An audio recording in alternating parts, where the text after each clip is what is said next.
حقیقی طور پر مدد کرنے والی ذات کون سی ہے؟ کیا ہم تک پہنچنے والی ہر مدد اللہ تعالیٰ کی طرف سے ہوتی ہے؟ عبادت اور تعظیم میں فرق کیا ہے؟ الحمدللہ رب العالمین والصلاة والسلام علی سید الانبیاء والمرسلین وعلی آلہ وصحبہ اجمعین، اما بعد فاعوذ باللہ من الشیطان الرجیم، بسم اللہ الرحمن الرحیم۔ اللہم صلی علی محمد وعلی آل محمد کما صلیت علی ابراہیم وعلی آل ابراہیم انک حمید مجید۔ الحمدللہ آج ہمارے درس قرآن کا 12واں سبق ہے۔ انشاءاللہ الکریم آج کے سبق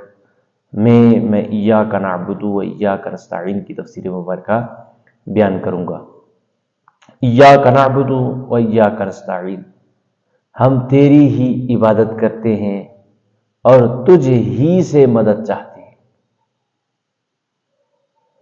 معزز سامعین کرام، اس سے پچھلی آیتوں میں ہم نے اس بات کو بیان کیا، ہم نے یہ سیکھا کہ اللہ تعالی کی حمد پچھلی آیتوں میں بیان کی گئی ہے، اور ہم نے یہ آپ کو بتایا کہ اللہ تعالیٰ کی ذات ہی عبادت کی مستحق ہے۔ وجہ بھی بتائی کہ کیوں رب تعالیٰ کی ذات مستحق ہے کہ اسی کی عبادت کی جائے۔ وہ رب کائنات ہے، تمام جہانوں کا پالنے والا ہے، وہ رحمان ہے، رحیم ہے۔ ہم نے یہ سب پچھلی آیتوں میں بیان کیا۔ آج کی اس آیت سے اللہ تعالیٰ اپنے بندوں کو کیا سکھا رہا ہے، یعنی بندوں کے لیے تعلیم کیا ہے، اللہ تعالیٰ اپنے بندوں کو کیا سکھا رہا ہے، اس چیز کو میں بیان کروں گا۔ معزز سامعین کرام، اللہ تعالیٰ اس آیت مبارکہ سے اپنے بندوں کو رب تعالیٰ کی بندگی کا اظہار کا طریقہ بتا رہا ہے کہ رب تعالیٰ کی بندگی کا اظہار یوں کرنا ہے کہ یا اللہ ہم تیری ہی عبادت کرتے ہیں، کیونکہ تو ہی اس لائق ہے کہ تیری عبادت کی جائے، اور تیرے سوا کوئی بھی اس دنیا کے اندر کوئی بھی ایسا نہیں جو اس لائق ہو کہ اس کی عبادت کی جائے۔ یا اللہ ہم اس لیے تیری ہی عبادت کرتے ہیں۔ مطلب مفسرین کرام فرماتے ہیں جب بندہ دعا مانگے نا تو تب بھی یہ کہے یا اللہ ہم تیری ہی عبادت کرتے ہیں، کیونکہ تو ہی ہمارا رب ہے، کیونکہ تو ہی اس لائق ہے کہ تیری عبادت کی جائے۔ یا اللہ تیرے سوا کوئی اس لائق نہیں کہ جس کی عبادت کی جائے، اور ہم تجھ سے ہی مدد چاہتے ہیں۔ معزز سامعین کرام، یاد رکھیے گا، حقیقی طور پر مدد کرنے والی ذات رب تعالیٰ کی ذات ہے۔ اب وہ مدد کسی بھی صورت میں آپ تک پہنچے، کوئی بندہ آپ کی مدد کرے، اللہ کا نیک بندہ آپ کی مدد کرے، اللہ کا ولی آپ کی مدد کرے، اللہ کا رسول آپ کی مدد کرے، اللہ کا حبیب آپ کی مدد کرے، چھوٹی ہو بڑی مدد ہو، ظاہری ہو باطنی ہو، جسمانی ہو روحانی ہو، جیسی بھی مدد آپ کی کوئی بھی کرتا ہے، آپ تک کوئی بھی مدد پہنچتی ہے، وہ حقیقت میں رب تعالیٰ کی طرف سے ہوتی ہے، وہ حقیقت میں رب تعالیٰ کی طرف سے ہوتی ہے۔ تو مفسرین کرام ارشاد فرماتے ہیں رب تعالیٰ اپنے بندوں کو بندگی کا اظہار کا طریقہ بتا رہا ہے کہ رب تعالیٰ کی بندگی کا اظہار یوں کیا جائے، ہاتھ اٹھائے جائیں، یا اللہ ہم تیری ہی عبادت کرتے ہیں، کیونکہ تو ہی اس لائق ہے، تیرے سوا کوئی اس لائق نہیں کہ ہم کسی کی عبادت کریں، اور یا اللہ تو ہماری مدد فرما، ہم تجھ ہی سے مدد مانگتے ہیں،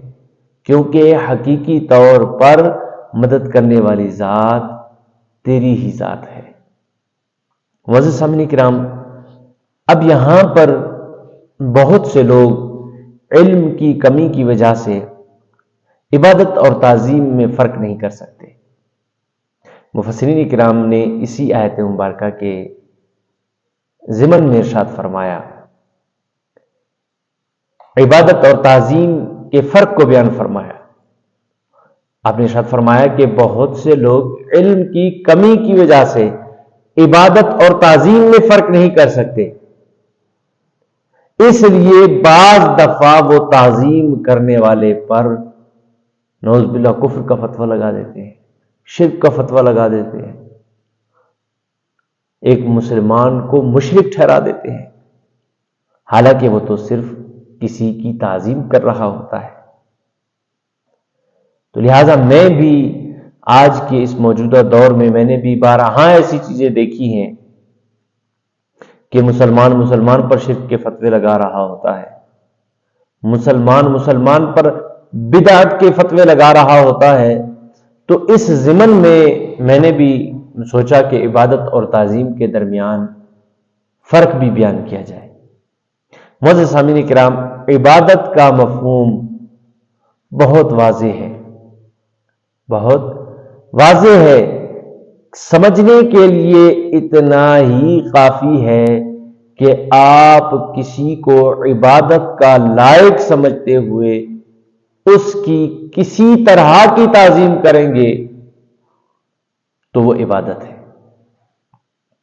اور اس کا لائق صرف رب تعالیٰ کی ذات ہے، کہ رب تعالیٰ کی ذات ہی اس لائق ہے کہ اس کی عبادت کی جائے، یعنی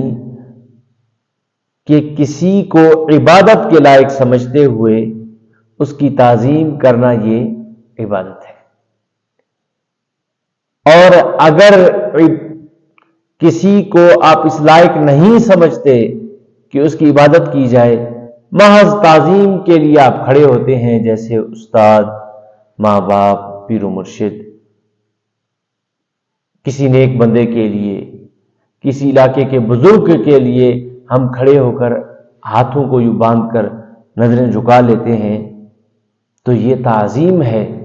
کیونکہ نہ ہم اپنے والد کو نعوذ باللہ اس لائق سمجھتے ہیں کہ وہ عبادت کے لائق ہیں، نہ ہم اپنے استاد کو اس لائق سمجھتے ہیں، نہ ہم اپنے پیر و مرشد کو اس لائق سمجھتے ہیں،